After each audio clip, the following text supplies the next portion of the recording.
हा एक छोटासा व्हिडिओ आहे. हा व्हिडिओ पहा. या व्हिडिओमध्ये एक माणूस एसटीवर दगड मारतो, जसं की एसटीच्या बापाची आहे. ड्रायव्हरनी बस थांबवली नाही म्हणून हा दगड मारतोय. पागल भोकाच्या. त्या ड्रायव्हर कंडक्टरच्या डोक्याला काय कमी ताण असतो का? पहिलेच तर ते गाड्या खचाखच भरून चालल्यात, तो एक ताण. मध्ये वेगळ्या वेगळ्या प्रकारचे तुझ्यासारखे चुतिया लोक भेटतात, तो एक ताण. आणि त्याने नाही थांबवली बस तर गर्दी असेल किंवा आणखीन काय कारण असेल, मग तू थांबायचं ना स्टॉपवरती. तुला जर एवढं जायचं अर्जंट तर स्टॉपवरती थांबायचं. बस यायच्या 5 मिनिटं अगोदर थांबायचं का? बसवरती असे दगड बिगड मारायचे. आणि या अशा लोकांवरती आहे ना कारवाई व्हायला पाहिजे. का ड्रायव्हर आहे ना, ड्रायव्हरच्या डोक्याला एक ताण नसतो भाऊ, त्याची घरची जबाबदारी पण असते. आणि एवढे लोक घेऊन चालतो ना तो, 50, 60, 70 लोकांचा जीव त्याच्या मुठीत असतो.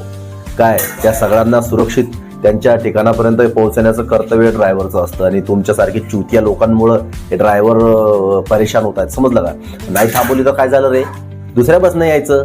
आणि एवढीच गाणली तर हाज आहे तर मग स्पेशल गाडी करायची ना एखादी. दगड बिगड मारतोय चुतिया साला. याच्यासाठी सुद्धा कमेंट करा काही येड्याचं.